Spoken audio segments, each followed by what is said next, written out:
teacher, our teacher, Professor V.K. Mandy to rejoin. It is a pleasure for me, as well as honor for me, to be here to share some of my feelings, ideas on project among you. Especially your institution has got some importance, significance in my heart, because my Muslim friend, classmate, hostelmate, your esteemed teacher, Dr. Prabhasindu Pradhan, is the HOD of your department. So I have some more fascination, interest to be here. I had also addressed on one occasion conference of Odisha Economic Association, on which I have also come here. Anyway, I feel privileged to be here to share my thoughts among student friends. By seeing you, it reminds my school and college days when we were students of our institution. We are staying in hostel like your teacher. That is a part of life. We may earn use money today, we may have an asset today, but still we feel a student's life has more importance, more pleasure than present life. The more you grow, more you feel threatened about the death. But however, death is a part of life. Everybody will strike it, nobody can ignore it. So, what is important? How you lead your life. That is the most important. You do not know when death will strike anybody, but important thing is within you, how you lead your life, how you contribute to the society, how you add value to your life, how you build up career, how you contribute to society, your family. That is the within your capacity. So, what I believe always, you always aspire a bright career, try for a bright career, but add values to your life. You add knowledge to your value, to your life, and you increase also your face value. You may think what is face value, is not it? You may think what is face value. For example, in an institution, in a department, there are 5 lecturers. All 5 lecturers get same salary, but students do not give the same weightage to all the 5 teachers. They give more weightage in their heart to the teacher who teaches well. So money does not determine your face value. It is your quality, behavior, knowledge, personality determines your face value. So my request is that as a student, you must add values to your life as well as also increase your face value. Now, coming to topic, budget. Budget is the income and expenditure of public authority. Budget is the income and expenditure of public authority. It is more or less similar to your family budget also. More or less in your family budget, but it is not family budget. There is a sort of rule, regulation, and it should be guided. But your family budget may not be guided by rule regulation. For example, in your family budget, you decide what is the source of income, how much you will generate income by your job or other activities, how much you are going to borrow, what are the emergency expenditure likely to be happen, or whether you are how much you will spend on education, or how much on marriage or other aspect of life, and how you are going to generate income, whether comes from salary or other works or borrowing. Those are things, and your borrowing should be also within your capacity. Similarly, a budget is the income and expenditure of a public authority of a particular financial year. In some countries, it is not financial year, it is calendar year. That is different, but it is a 12 month.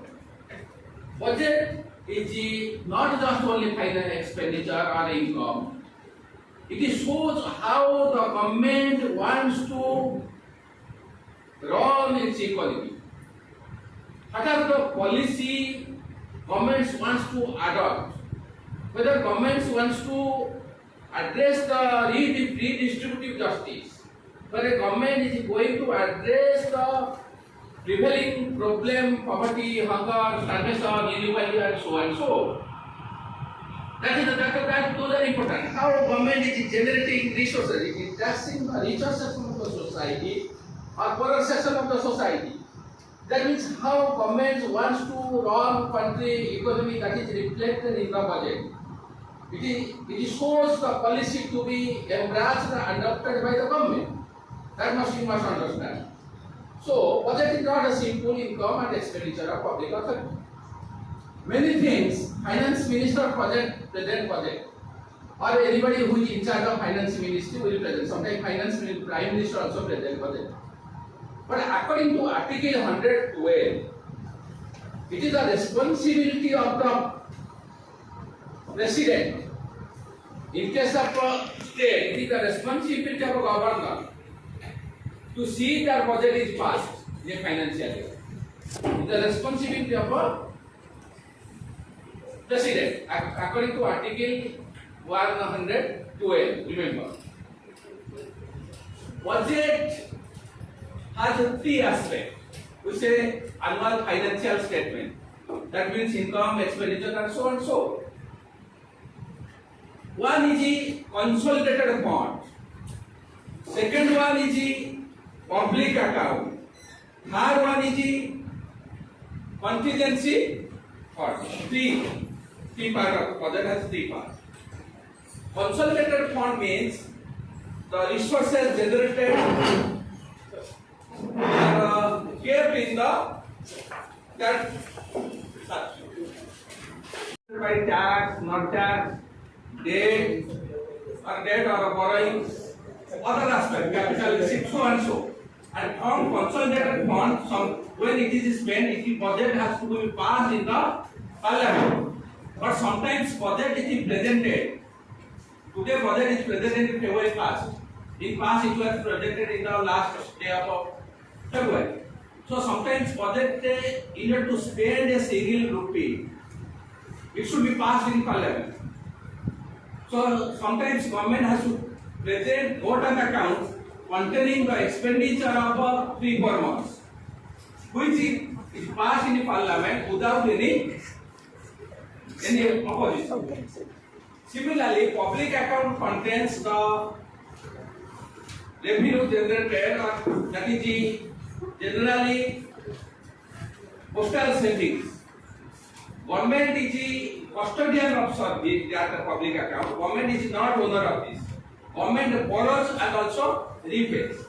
In case of contingency fund, government, for example, there is a certain emergency expenditure.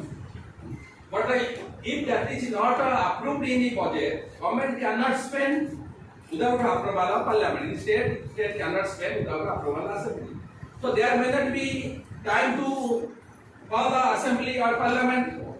So that is why from these contingency fund, one is spent, in latter it is replenished. Now, next coming to the budget. Budget has two important aspects. One is the income, another is the expenditure. How the income is generated? Income is generated. First is the tax, non-tax, borrowing, disinvestment, so on. The two receipts. One is the revenue receipt, another is the capital receipt. Revenue receipt contains tax and non-tax. Tax means you have a direct tax, indirect tax. Direct tax, income tax. Well, we do not have wealth tax. Wealth tax, inheritance tax, we do not have inheritance tax, corporate tax. The burden falls on the person who pays it directly. It does not pass to other consumer. Indirect tax is passed to the final consumer. That is the excise tax, GST, and so on and so. and burden is passed to ultimate end consumer, and indirect tax is, as I feel, it is to some extent regressive. It is regressive because the poor and rich pay at the same rate. That's the most important. I will go to that chapter further. Non-tax, in case of non-tax, it is dividend paid by public sector, reserve banks, auction of anything, those are non-tax. And in case of capital receipt contains the major part is borrowing, recovery of loans, disinvestment proceeds. All these totally combined together become total receipt. And total expenditure must be equal to total receipt. But then comes fiscal deficit, revenue deficit, primary deficit, all are these things. How it is evaluated and what is this term? Fiscal deficit means excess of expenditure over non-borrowed receipt. Fiscal deficit means excess of expenditure over non-borrowed receipt. In your capital receipt side, you borrow, government borrow, so that should not be considered. Excess of expenditure over non-borrowed receipt is known as fiscal deficit. In this budget, fiscal deficit is 5.9%. Fiscal deficit shows how much government is going to borrow in this year. It is around 40 to 50 lakh crores. Salary which usually create asset. Revenue deficit shows the borrowing is spent, the amount is borrowed whether spent on creating assets or on day-to-day activity, the interest payment, salaries and so on. Next is the primary deficit. Primary deficit means fiscal deficit minus interest payment of the previous year. Fiscal deficit of the current year in the budget minus interest payment of the previous year. This is shows whether the amount of money is borrowing, how much you are spending on interest payments. If your primary deficit is so high, that means you are borrowing to repay the interest. That is the most important. Interest outgo in this budget is around 20%. Budget outgo. Another is the effective revenue deficit. If those deficit is create asset, the person of revenue deficit create any asset or transfer to state for creating capital asset, then it can be subtracted known as effective revenue deficit. We had a fiscal responsibility budget management act during regime of the Atal Bihari Vajpayee. At that time, it was decided that fiscal deficit should be around 3% of GDP, 3 to 3.5%. Revenue deficit should be 0, and a private deficit should be, there was no use of primary deficit. But government cannot adapt to this due to various crises, various situations, revenue generation, problem of revenue generation, and so on and so. But in the last corona pandemic, when there was a crisis in Indian economy, so fiscal deficit increased to 9.7% of GDP. So revenue deficit so. And again, government has a plan to reduce the fiscal deficit gradually. And they have made a plan. So, but this year fiscal deficit is 5.9% of GDP. I think last 2 years it was 6.4% of GDP. I have a different views on the fiscal deficit. I am not against the fiscal deficit, or I am not, that is known as fiscal fundamentalism. It depends upon the borrowing, how you spend the borrowing amount, or why you are borrowing. That is the most important thing. For example, if you borrow in your family to build a house, that means when you borrow, your asset also increases. So your borrowing as percentage of your asset is also remains same or decline. So you are not in trouble. But if you spend this borrowing amount in a luxurious consumption, or moving here and there, or living in a hotel, or living in a cozy life, then your asset declines, but borrowing increases. That is dangerous. Second thing, when you are borrowing, why? Whether you are not able to generate income, you are borrowing. or as a mark of just habit, you are in the habit of borrowing. That is the most important. But our government is borrowing because they are unable to tax the richer section of the society. There is a resources scale. Our GDP is not reflected in terms of tax. Our tax GDP ratio of center is 11.1%. It is estimated to be 11.1% in this budget. It was also previous 11.1%. It is ranging from 9 to 11% in the last few years. It is never exceeding that. But what is our experience in other countries? In OECD countries, it is more than 35 to around 37%. Really, some countries is 40%, 50%. So when your growth is not reflected in terms of revenue generation, that means you are going to present a contractionary budget. When your size of the cake does not increase, then you are going to cut in somewhere if you are to increase expenditure in somewhere. The problem with India is that our government is unable. I am not telling this particular government. It is cash GDP ratio is low for long times. When they are not able to generate resources, they are resorting to huge borrowing. Borrowing, I am not telling. Borrowing is well for capital asset. Then it is okay.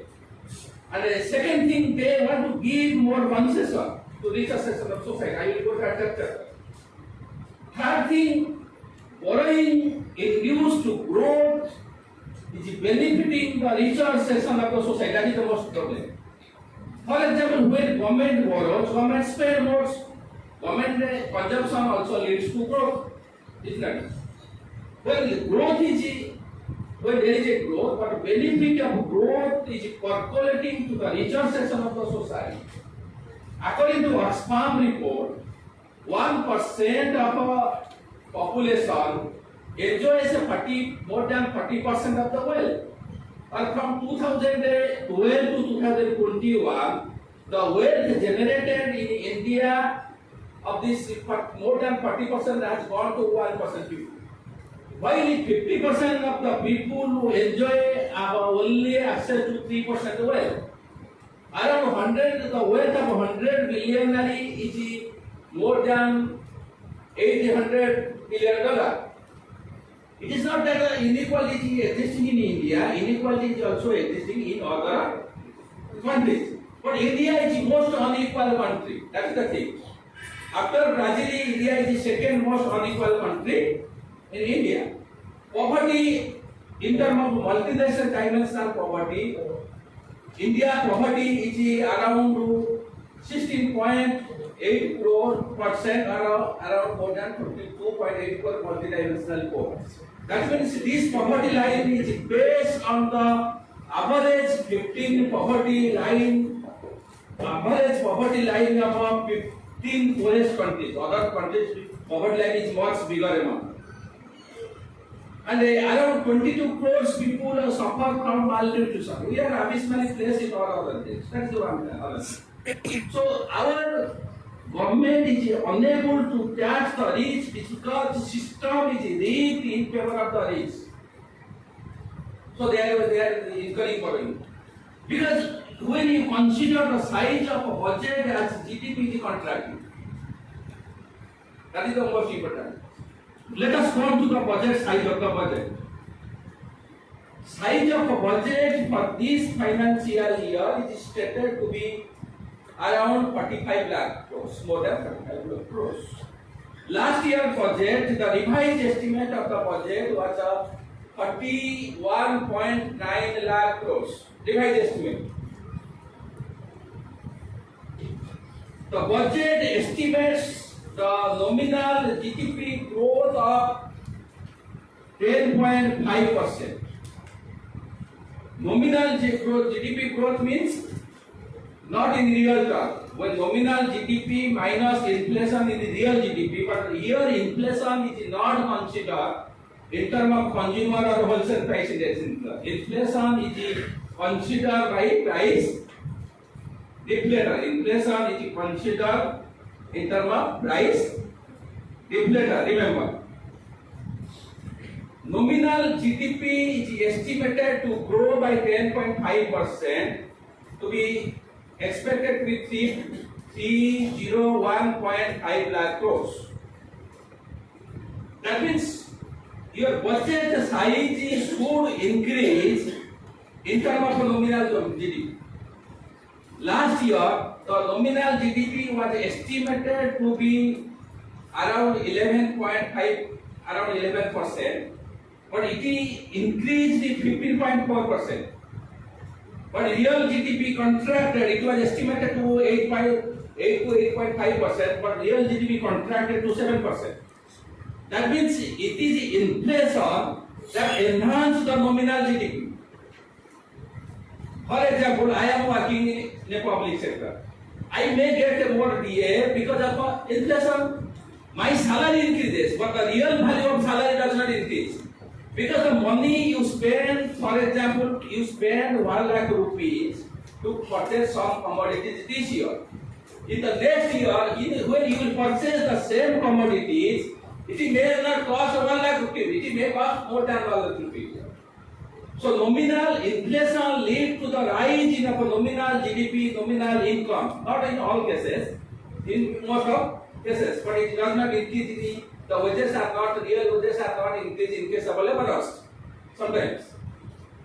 So the budget when envisages the nominal GDP growth of 10.5%, actually size of a budget is estimated to increase 7.4% in comparison to previous year. That means as in my assessment, budget is contractional. That is one aspect. But another aspect is that the size of budget as percentage of GDP is shrinking. It is very low in comparison to other countries. For example, during 2020 and 21, size of budget as percent of GDP was 20%. In some newspaper, it has come 17%. Because it is different from calculation, varies from calculation. But this year, it is estimated to be around 14.91%.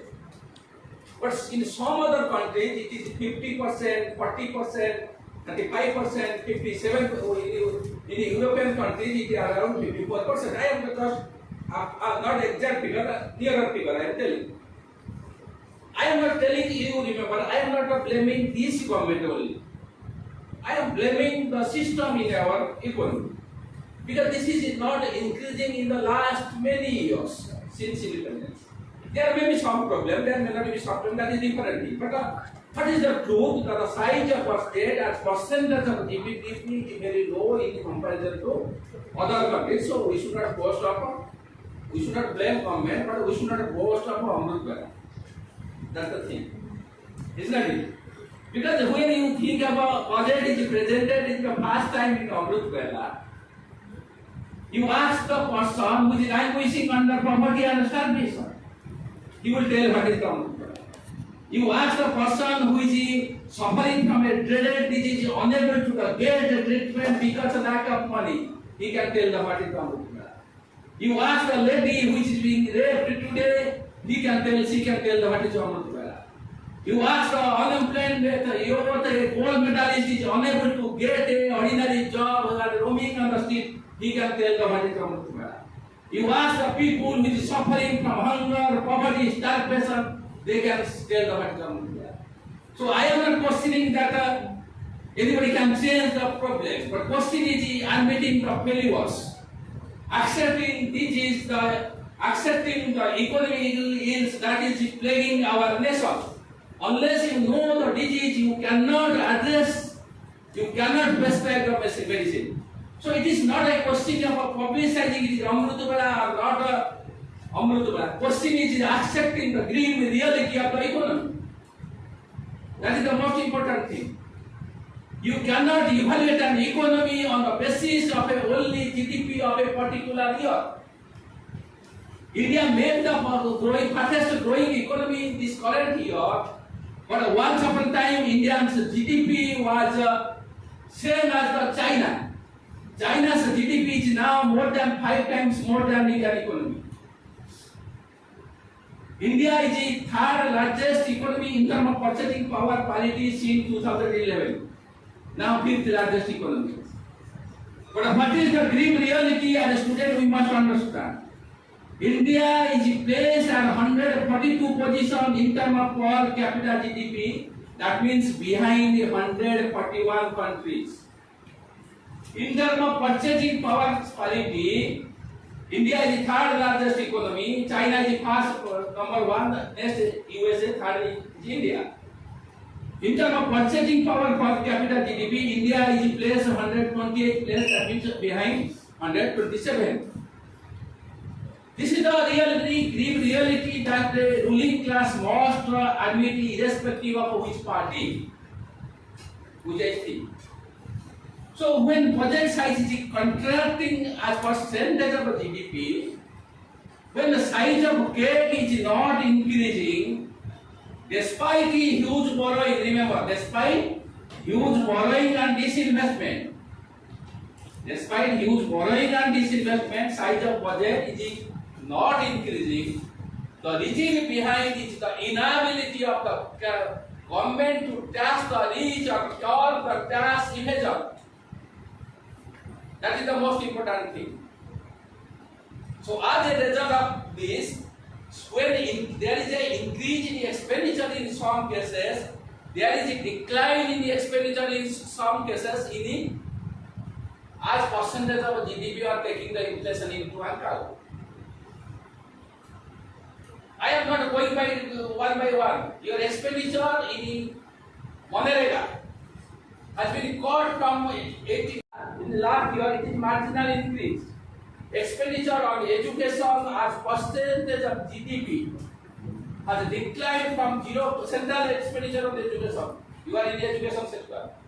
0.57% of the GDP in the last few years to 0.37% in this quarter than previous year. Central expenditure, I am not adding to the state expenditure. Health expenditure is also one of the lowest in India. India's health expenditure as percentage of GDP is one of the lowest in India. It is around 1.29% of GDP. Public expenditure, both central and state government. In this project, there may be variation. That means when there is an increase in the expenditure in somewhere, there is decline in some expenditure. That is the most important. Because size of cake is not increasing. That is the one aspect. Second aspect is that system is becoming regressive. System is becoming regressive. Not in India only. It is becoming regressive throughout the world. That is the most important. Because rich are made to pay less, where poor are to pay more.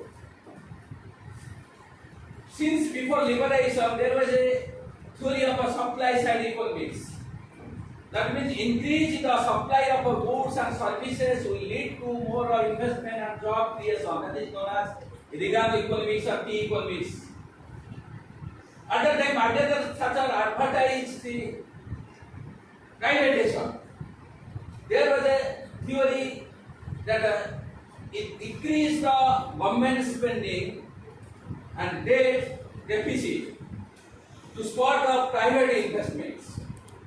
That is supply side economy. But Keynes economy stays on demand side of the economy. I am in favor of demand side economics, not supply side economics. At the time, Reagan told any tide will raise the level of water of everybody. But tide may be affect polarization of the society more. That's the most important. Supply side economics today has failed. Why? Because you reduce the corporate tax. All of India has not only reduced corporate tax, all over the world it is the corporate put the pressure, and they have when the government has reduced the corporate tax. India has reduced the corporate tax by bigger margin. But question is that how the reduction of tax will lead to the investment? This is the question.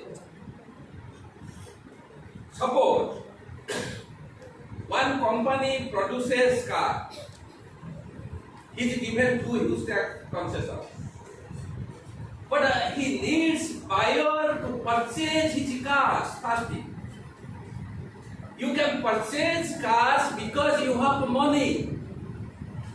You can purchase cars if you have money, if you have purchasing power.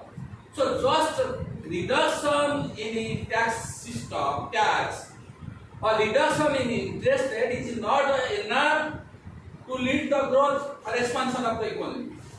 What is important? You need the purchasing power, you need the money to purchase so that one can invest. If there is no buyer, nobody is going to invest. That is why supply side economics has failed. Privatization has failed. I am not against the private sector. I am not against the private sector. I am against the when private sector evades tax. I am against the privatization of public sector. I am against the privatization of health, education and essential services. But you do not assume that all private sector are bad. There is no need for private sector. All private sector are corrupt. Not like this. It is an injustice. They have also contributed. But we are against the privatization of health, education, essential services, which is happening today. So supply side economics fail. That demand side economics is necessary. You should increase the purchasing power of people through giving concession or increasing expenditure on social sector. How you can think how the investment in social sector will increase your purchasing power? For example, when you send your child today to a school, LKG, if you send a child in English medium school, then you have to immediately pay 50,000 rupees. If you enter into a corporate hospital, you have to need to minimum 50,000 rupees to enter this hospital. That means if this money can be saved, if government provides this type of service, then you are saving 1 lakh rupees. That is enhancing purchasing power of your. Then you are going to spend in somewhere. Then you are going to purchase something more extra in society. That means that will lead to the demand, and demand will lead to investment, investment will lead to the growth. That is my theory, what I believe. I believe in the demand side of the economy, this is not the supply side of the economy. How the system is being traced. You read the Adaspur report. Almost all the Adaspur reports speak on the growing inequality. It advocates the taxing the rich. It says on survival report. It has also advocates taxing the rich. The thing is that you think that if I am honest, if I work my job with the honesty, integrity, then I can do the everything. No. Yes, I believe and I also suggest I must be honest to the possible. It is not difficult to 100% perfect. Nobody, because we are human beings. And I should contribute what I am assigned. That must be. But your system is discriminatory. Wealth inequality, gender inequality, caste inequality, all are created by the human beings who are taken the advantage of this exploitative system. That you must understand. When we cannot evade 1 rupee tax. This is politician powerful, rich, evade taxes by keeping their money in the tax haven. Pandora paper, Panama paper. There are around 132 tax havens in different countries where rich corporate politicians, powerful people keep their black money where their identity is kept secret, where they are asked to pay very low tax. Similarly, money, any corporate or any business community can get registered in the tax haven. He can open a sale account, and the property earned in other countries will be shown in that institution. And he will pay very less tax, and by virtue of double taxation avoided, he will not pay the tax where he is doing business. That is why corporate are not paying billion dollar taxes in all over the world. Money, black money is flow away from our country. Money earned for illegal way, criminal activities are flow away from our country. Get registered in tax haven. They again return to our stock market to the participating notes. They return to our Indian economy through FDI. They get invested in the stock market. That is why many shares of the private sector are growing while the public sector shares are not increasing, because public sector cannot manipulate. Adani share grew. Adani price earning ratio is too high. The debt is too high. It is profit is very less in comparison to other industry. Because it grew because there was a investment of black money in his share. It is not only Adani manipulated, most of the private sector manipulated, most of the multinational company manipulated. But he became victim, he happens sometimes. And those investors who withdraw their money, they withdraw money at a higher rate when the value of share is high, they benefit. Again, the investment when value is low, so they can benefit. So they never lose. We retail investors only lose. That is one of them. So system is made in such way it helps the richer section of society to evade tax. That does not mean I am telling you should evade tax when you get a job. You have got responsibility to your family and elsewhere. But thing is that we must understand this system. Unless you fight this system, you are going to be perished. You are going to be victim. It is not a question of who is ruling. Who is the government? Question is fighting or examining in a pro-people angle. I am not telling as a student, I am not telling that you should be jump into active policies, create disturbance in institutions. That recently happened in Utkal University. It should not be, because parents expect a lot of things from you. Society expects a lot of things from you. You should not destroy your career, but you should have a knowledge. You should have a knowledge of the society. You should have a knowledge of the economy. You should have a ideology. Ideology should not be in any political party. Ideology should not be in line with any political party. But ideology should be in a pro-people angle. You forget who is ruling. Interpret everything whether this is going to benefit the poorer section of the society. It is those who are ruling us. It is obviously everybody loves power, because power enables ones who have access, privilege, authority, and so many things. So they will like power. It is our intellectual bureaucrat, intellectual academicians, students, journalists who interpret in a pro-people angle. It is the society is evaluated. Not way how it treats the richer section of society. Society is evaluated how it treats the vulnerable section of society. The Mahatma Gandhi once told about talisman. What is its exactly meaning? Meaning means the step taken by you or action taken by you. You see how it is going to the benefit the most vulnerable person of the society. So when you interpret budget or government policy of any government or any political party, you will forget any party. You interpret how it is going to the benefit the poorer section of the society, how it is going to the benefit the vulnerable section of the society. Understood? This is where you have to interpret budget. So when we are going to analyze this project, the most distressing thing, I am not going to explain it all. Most distressing thing is our tax system is regressive. Burden of the tax is falling on the poor consumer. Because in case you may think you are paying more taxes as compared to Adani Ambani. A beggar is paying more taxes as compared to Adani Ambani as proportional income. You may think how? You are not paying tax, how you are accepting? You are paying for indirect tax. When you purchase any commodities, goods or services, you are paying indirect tax.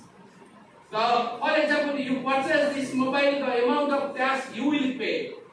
Similarly, Adani, Ambani or any richer section will pay similar tax. So, government is banking on the indirect tax instead of a direct tax mode. Indirect tax is regressive because of rich and poor pay at the same rate. The most important thing, according to Oxfam report, 64% of our GST, indirect tax, is borne by 50% of all people, while 10% of the rich pay only 4 to 5% of GST. Understood? You see the tax component from petroleum products, tax generated in 2021 and 22. Both the state and the center combined, it will be around nearly 7 lakh crores. This is taxation. I am not telling you there will be no tax. The taxing the petroleum products at a higher margin for the income of the group. The GST component is also when you are telling that the 80 crores you are giving the food range for 80 crores of people. You must have to admit that 80 crores people are vulnerable and unable to have a 2 square meal of a meal in a day. But you cannot tell them to that. When you are providing food grains to the poorer section of the society, I welcome this. The question is that where you are raising resources to feed this poor. Question is where you are putting many schemes, welfare schemes. It is a welcome feature, I congratulate. But the question is that whether you are putting these welfare schemes, how the schemes are financed, whether you are raising the tax from the richer section of the society to finance this scheme, or you are raising the money, resources, same poorer section of the society. What is happening? The resources is generated from this poorer section of the society by GST, petroleum tax, and same money is spent on some welfare schemes. So government try to take advantage that we are spending on the poorer section of society. That is why system is becoming gradually regressive. It can be turned progressive when tax rate increases with the rise of income or wealth. We do not have a wealth tax, it has been abolished. We do not have inheritance. Many countries have also this tax. But our tax rate should increase with the increase of income. Government has reduced corporate tax in 2019-20 from 30 to 22%, in some cases 15%. It is not that other countries do not have a higher corporate tax. But at that time, India lost 1.45 lakh crores of tax revenue in that year, which is increasing every year. Once upon a time, tax generated for the corporate tax was twice the tax generated from income tax. Now the size is income, the resources generated from both are more or less equal. Marginally, corporate tax is marginal higher. In 1-2 years back, corporate tax was less than income tax. Now it is marginally higher. So what is happening? That means you are not able to raising resources from poor resources in the society. And you see, government once upon time our highest income tax slab was 97%. I am not in favor of the having such huge rate. I am also not famous, but it should be reduced. But it should not be reduced what today. It has been reduced because all over the world they are adopting same policy. But our tax rate is maybe lower in comparison to other countries. We have a huge tax and evasion. We have huge exemption. That is not considered. So you consider one thing. Up to in a new tax regime, you will have no exemption. So even there is a increase in exemption limit from 2.5 to 3 lakhs crore. There is introduction of standard deduction and a change in the tax slab. On that basis you may gain, but at the same time you are going to lose the all exemptions for savings or other things. So it is in those who are salary class, they have option. If they do not give option, they have to opt. They will buy on default. They have to new scheme. Exactly, those such exemptions will be or rebate under section 80C, 80D. Those are on savings. It should increase every year in tandem with the rise of inflation rate.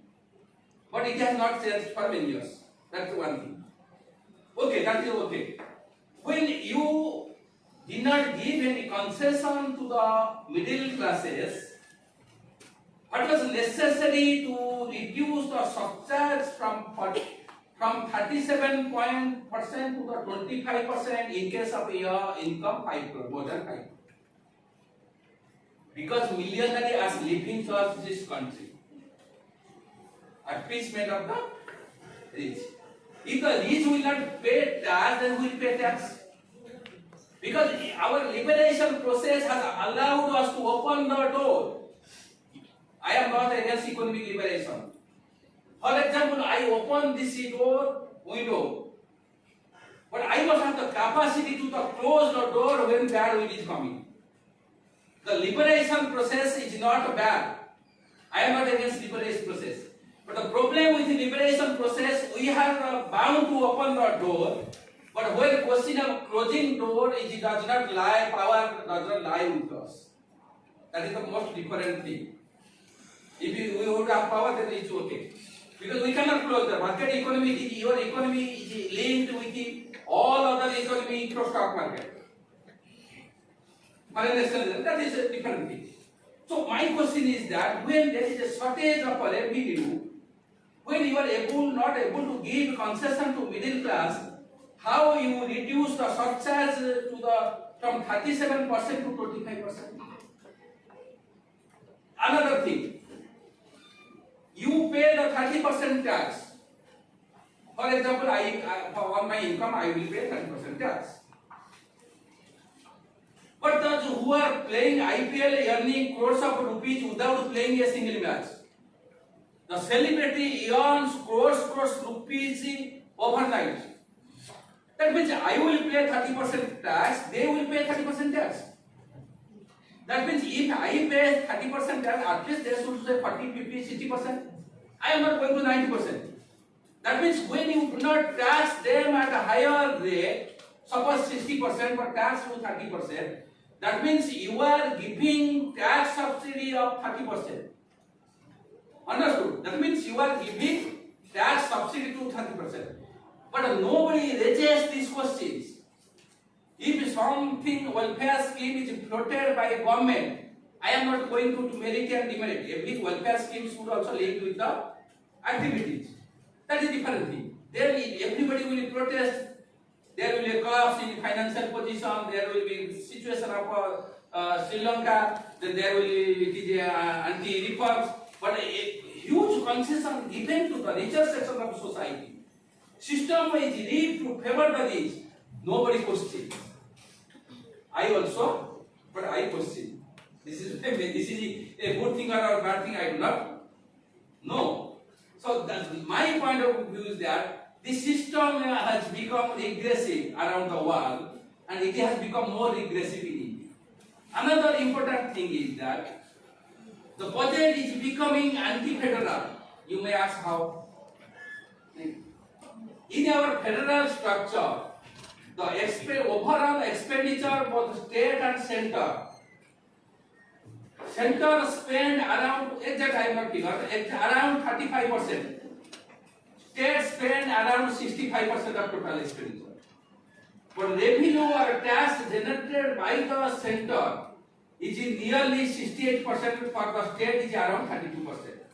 That is why center has to pass on resources or tax generation to the state, otherwise high state can function. Center has a unlimited capacity to raise the tax, borrow and so and so. But state has no capacity, and it has been restricted because of the GST also. So that is why we have a devolution of fund by recommended by Finance Commission. That is why transfer of resources from center to state.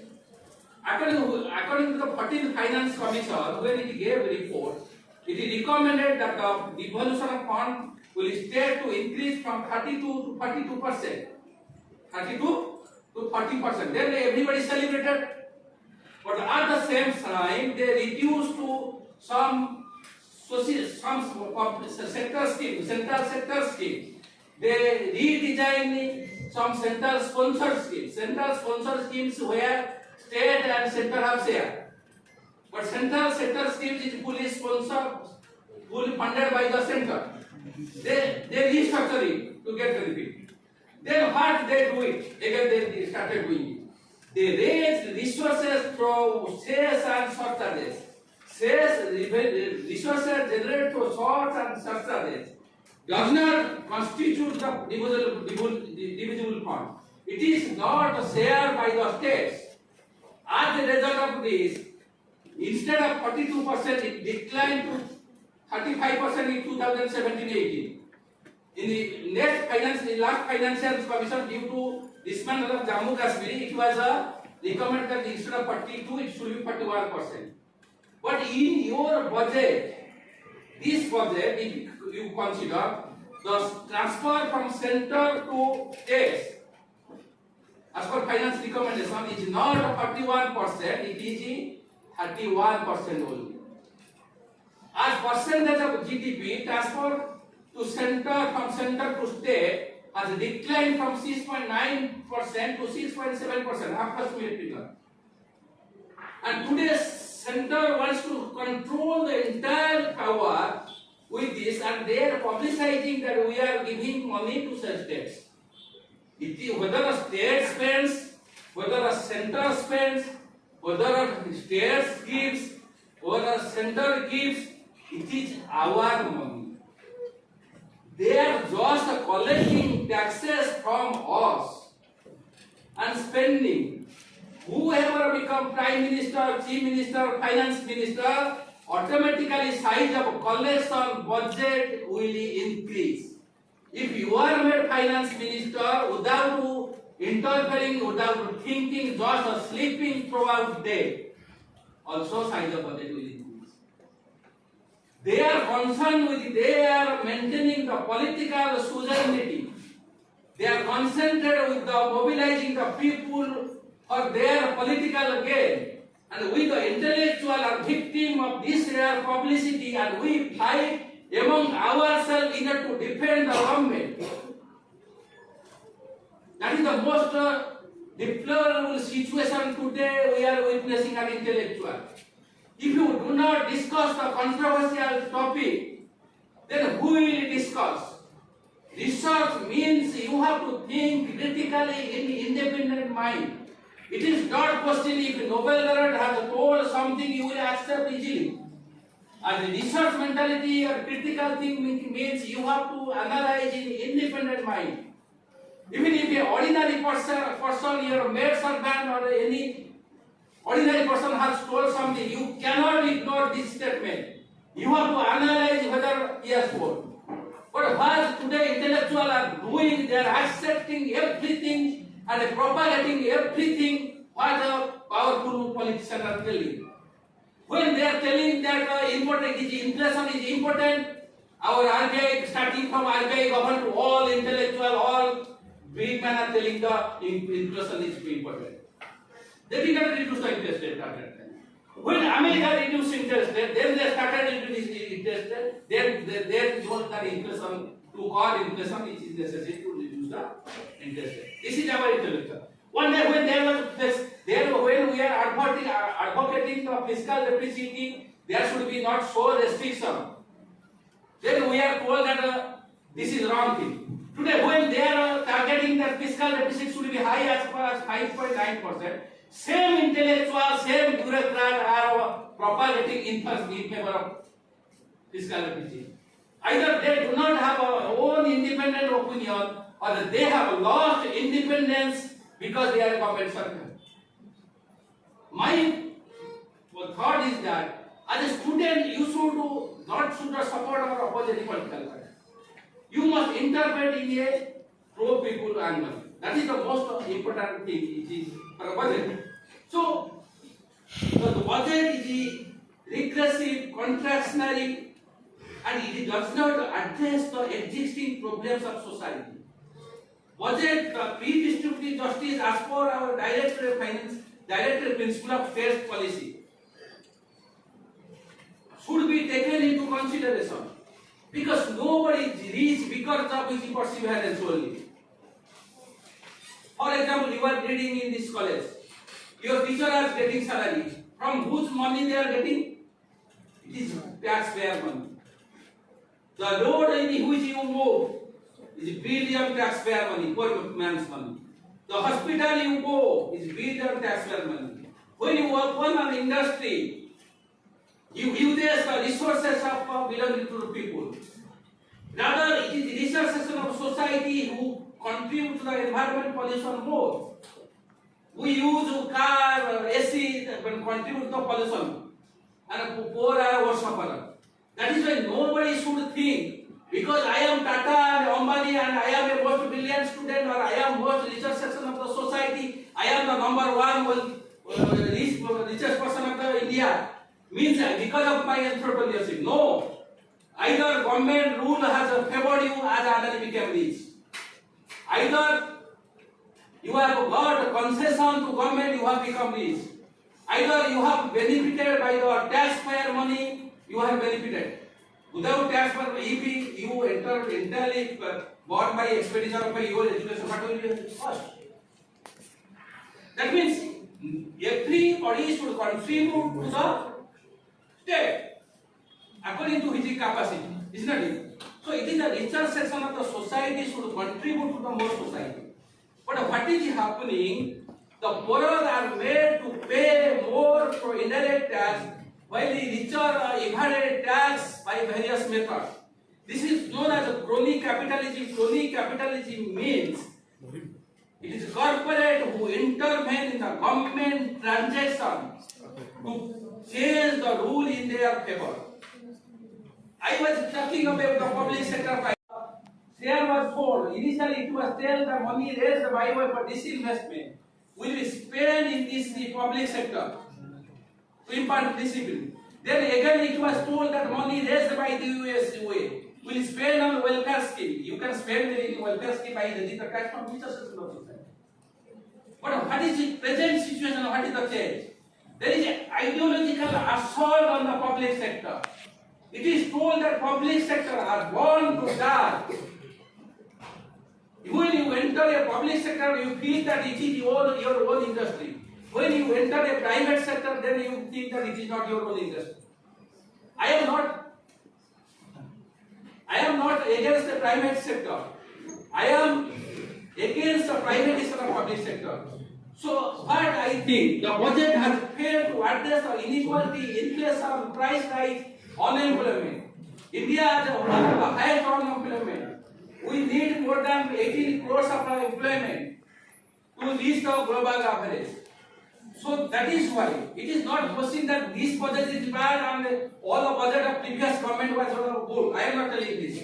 I have interpreted not in a political angle, I have interpreted from people angle.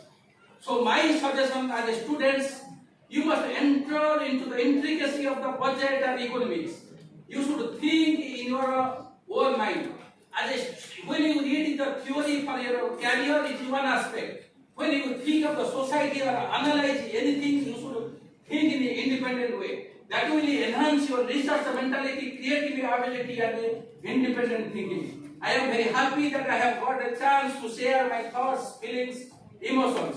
I wish that if you believe yourself, you can prosper. It is not necessarily those who are brilliant, not necessarily they are brilliant students. Those society, remember those who have contributed to society.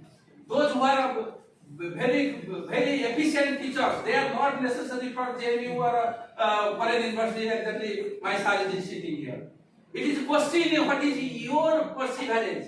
It is the question how you learn. It is not only institutional background may help you to go bigger, but real talent can grow if you have a faith upon me. It is if you are failure one time, you may be successful in another time. If you are failure in one area, you may be successful in the area. Those who are ruling us not necessarily brilliant students. We do not know what is stored in our future. But if you have aspire, you have ambition, if you have faith on your ability, you do not know what will be stored in the future. You can achieve anything else in your life. I wish you all success. I thank you all. I thank my classmate, Ujumted Gurpaspada, faculties, and my beloved, respected teacher, Professor Vimal Kishan Mandi. I am happy to be here to see you. Thank you all. With this, I conclude.